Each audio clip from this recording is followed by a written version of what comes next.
بسم اللہ الرحمن الرحیم۔ باب نمبر 9، حب رسول صلی اللہ علیہ وسلم۔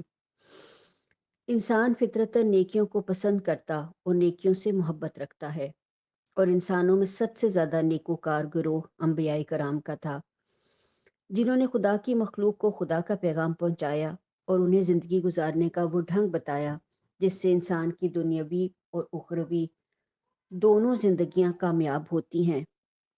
پھر یہ بھی ہے کہ نبی کو اس لیے بھیجا جاتا ہے کہ اس کی اطاعت کی جائے، کیونکہ جب تک لوگ نبی کی اطاعت نہ کریں گے وہ ان تعلیمات پر عمل نہیں کر سکتے جو وہ نبی لے کر آیا ہوتا ہے، اور انسان صحیح اور پوری اطاعت اسی کی کرتا ہے جس کو وہ سچا سمجھتا ہے اور جس سے وہ محبت رکھتا ہے۔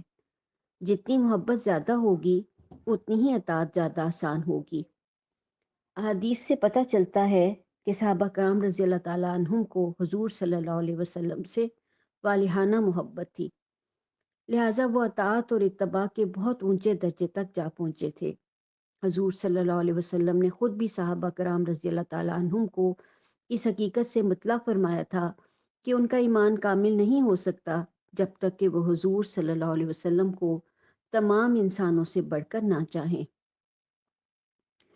حضرت انس رضی اللہ تعالیٰ عنہ بیان کرتے ہیں کہ رسول خدا صلی اللہ علیہ وسلم نے فرمایا کہ تم میں سے کوئی کامل مومن نہیں ہو سکتا جب تک کہ میں اس کے نزدیک اس کے باپ اور اس کے بیٹے اور تمام لوگوں سے زیادہ محبوب نہ ہو جاؤں۔ یہ بخاری کی روایت تھی۔ حضرت انس رضی اللہ تعالیٰ عنہ بن مالک بیان کرتے ہیں کہ ایک بدو نے رسول خدا صلی اللہ علیہ وسلم کی خدمت میں عرض کیا کہ قیامت کب ہوگی؟ رسول خدا صلی اللہ علیہ وسلم نے اس سے پوچھا کہ تو نے قیامت کے لیے کیا تیاری کی ہے؟ اس نے عرض کیا کہ میری تیاری یہ ہے کہ میرے دل میں خدا اور اس کے رسول صلی اللہ علیہ وسلم کی محبت ہے۔ حضور صلی اللہ علیہ وسلم نے فرمایا کہ تو قیامت کے دن انہی کے ساتھ ہوگا جن سے تجھے محبت ہے۔ یہ مسلم کی روایت تھی۔ حضرت ابوبکر صدیق رضی اللہ تعالیٰ عنہ بیان کرتے ہیں کہ میں مدینے کی طرف ہجرت کرتے ہوئے چلا کہ اچانک بکریوں کے ایک چرواہے پر نظر پڑی جو اپنی بکریوں کو ہانک رہا تھا۔ میں نے اس سے پوچھا کہ تو کس کا چرواہا ہے؟ اس نے کہا کہ قریش کے ایک آدمی کا، اور اس شخص کا نام بتایا۔ میں نے اسے پہچان لیا۔ پھر میں نے کہا کیا تیری بکریوں میں کچھ دودھ ہے؟ اس نے کہا کہ ہاں۔ میں نے کہا کیا تو میرے لیے دودھ دو دے گا؟ اس نے کہا ہاں۔ بس میں نے اسے دودھ دوہنے کا حکم دیا تو اس نے اپنی بکریوں میں سے ایک کو تھاما۔ پھر میں نے اسے حکم دیا کہ اس کے تھن سے غبار وغیرہ جھاڑ دے۔ پھر میں نے اسے یہ حکم بھی دیا کہ اپنی دونوں ہتھیلیوں سے بھی گرد و غبار جھاڑ لے۔ بس اس نے ایسا ہی کیا کہ اپنے ایک ہاتھ کو دوسرے ہاتھ پر مارا تاکہ گرد و غبار دور ہو جائے۔ پھر اس نے ایک پیالہ دوہا۔ میں نے رسول خدا صلی اللہ علیہ وسلم کے لیے ایک چھاگل رکھی ہوئی تھی جس کے منہ پر کپڑا بندھا تھا، بس اس سے میں نے دودھ پر پانی ڈالا یہاں تک کہ اس کے نیچے کا حصہ بھی ٹھنڈا ہو گیا۔ پھر میں رسول خدا صلی اللہ علیہ وسلم کے پاس پہنچا اور عرض کیا کہ یا رسول اللہ صلی اللہ علیہ وسلم اسے نوش فرمائیے۔ بس حضور صلی اللہ علیہ وسلم نے اسے نوش فرمایا یہاں تک کہ میں خوش ہو گیا۔ یہ بخاری کی روایت تھی۔ ابو نفر بیان کرتے ہیں کہ انہیں خبر پہنچی کہ رسول خدا صلی اللہ علیہ وسلم نے جنگ احد میں شہید ہونے والوں کے بارے میں فرمایا کہ یہ وہ لوگ ہیں جن کے مومن اور مجاہد فی سبیل اللہ ہونے کی میں گواہی دیتا ہوں۔ اس پر حضرت ابوبکر صدیق رضی اللہ تعالیٰ عنہ نے عرض کیا کہ یا رسول اللہ صلی اللہ علیہ وسلم کیا ہم بھی ان کے بھائی نہیں ہیں؟ جیسے انہوں نے اسلام قبول کیا ہم نے بھی کیا، اور جیسے انہوں نے جہاد کیا ہم نے بھی کیا، تو پھر ہم آپ کی گواہی کے مستحق کیوں نہیں ہیں؟ اس پر رسول خدا صلی اللہ علیہ وسلم نے فرمایا کہ ہاں کیوں نہیں، تم لوگوں نے بھی انہی کی طرح اسلام قبول کیا اور جہاد کیا، لیکن وہ شہید ہو چکے ہیں اور تم ابھی زندہ ہو، لہٰذا میں نہیں جانتا کہ تم میرے بعد کیا کرو گے۔ اس پر حضرت ابوبکر رضی اللہ تعالی عنہ حب رسول صلی اللہ علیہ وسلم اور شدت غم کے باعث ایک دفعہ روئے، پھر دوسری دفعہ روئے، اور پھر کہنے لگے یا رسول اللہ صلی اللہ علیہ وسلم کیا ہم آپ کے بعد زندہ رہیں گے؟ یہ موطا کی روایت تھی۔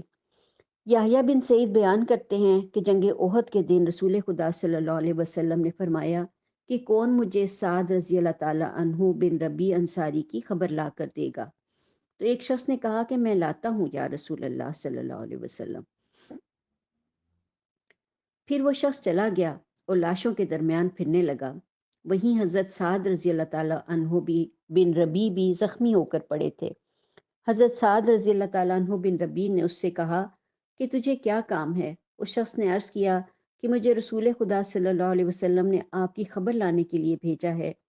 حضرت سعد رضی اللہ تعالیٰ عنہ نے کہا کہ تم حضور صلی اللہ علیہ وسلم کے پاس جاؤ اور آپ کی خدمت میں میرا سلام عرض کرو۔ اپنی قوم سے کہہ دینا کہ اگر ان میں سے کوئی ایک بھی زندہ ہوا اور رسول خدا صلی اللہ علیہ وسلم شہید ہو گئے تو اللہ تعالیٰ کے حضور میں پیش کرنے کے لیے ان کے پاس کوئی عذر نہ ہوگا۔ یہ موطا کی روایت تھی۔ حضرت ابو ہریرہ رضی اللہ تعالیٰ عنہ بیان کرتے ہیں کہ وہ ایک جماعت کے پاس سے گزرے جس کے سامنے ایک بھنی ہوئی بکری رکھی تھی۔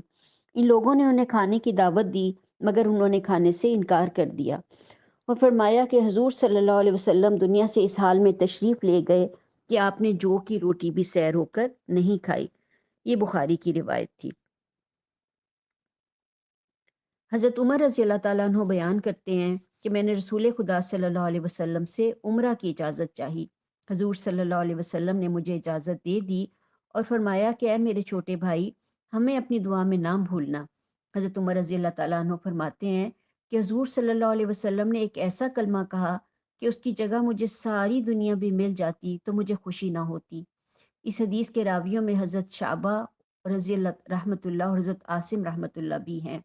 شعبہ رحمۃ اللہ علیہ کہتے ہیں کہ بعد میں مدینہ منورہ میں عاصم سے ملا تو انہوں نے مجھے یہ حدیث سنائی اور پھر فرمایا کہ اے میرے چھوٹے بھائی، اپنی دعا میں ہمیں بھی شریک رکھنا۔ یہ ابو داؤد کی روایت تھی۔ اسلام میں مردوں کے لیے سونا پہننا منع ہے۔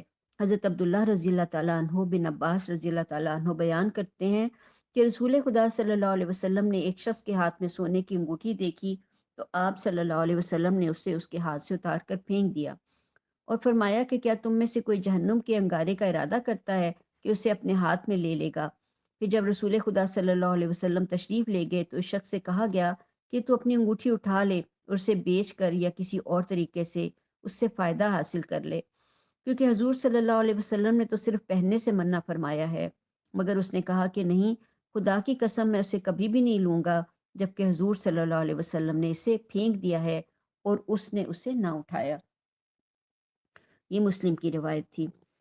حضرت جابر رضی اللہ تعالیٰ عنہ بن عبداللہ رضی اللہ تعالیٰ عنہ بیان کرتے ہیں کہ رسول خدا صلی اللہ علیہ وسلم نے فرمایا کہ اگر ہمارے پاس بحرین کے علاقے کا مال آیا تو میں تمہیں اتنا اور اتنا اور اتنا دوں گا، اور حضور صلی اللہ علیہ وسلم نے اپنے دونوں ہاتھوں کو چلو کی شکل میں ملا کر ان سے اشارہ کیا۔ پھر بحرین کا مال آنے سے پہلے ہی حضور صلی اللہ علیہ وسلم انتقال فرما گئے اور مال آپ کے بعد حضرت ابو بکر رضی اللہ تعالیٰ عنہ کے پاس آیا تو انہوں نے ایک منادی کرنے والے کو حکم دیا تو اس نے منادی کی کہ جس سے رسول خدا صلی اللہ علیہ وسلم نے کوئی وعدہ کیا ہو یا جس کا آپ صلی اللہ علیہ وسلم پر قرض ہو وہ آئے۔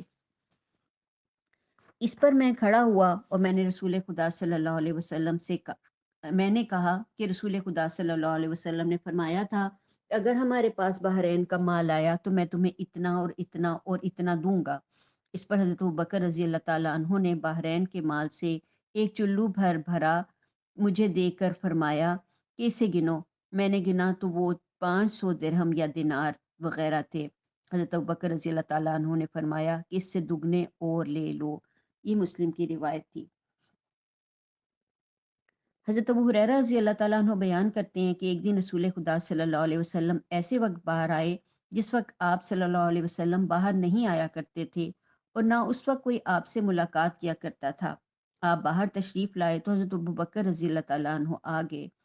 حضور صلی اللہ علیہ وسلم نے فرمایا کہ اے ابو بکر، تم کیسے آئے ہو؟ انہوں نے عرض کیا کہ میں اس لیے نکلا تھا کہ رسول خدا صلی اللہ علیہ وسلم سے ملاقات کروں اور آپ کو دیکھوں اور سلام کروں۔ ابھی زیادہ دیر نہیں ہوئی تھی کہ حضرت عمر رضی اللہ تعالیٰ عنہ بھی آ گئے۔ حضور صلی اللہ علیہ وسلم نے فرمایا کہ اے عمر، تم کیسے آئے؟ حضرت عمر رضی اللہ تعالیٰ عنہ نے عرض کیا کہ یا رسول اللہ صلی اللہ علیہ وسلم، مجھے تو بھوک یہاں لے آئی ہے۔ حضور صلی اللہ علیہ وسلم نے فرمایا کہ مجھے بھی کچھ ایسا ہی محسوس ہو رہا ہے۔ پھر وہ تینوں ابو الحسم بن التیحان رضی اللہ تعالیٰ عنہ انصاری کے گھر کی طرف چل پڑے۔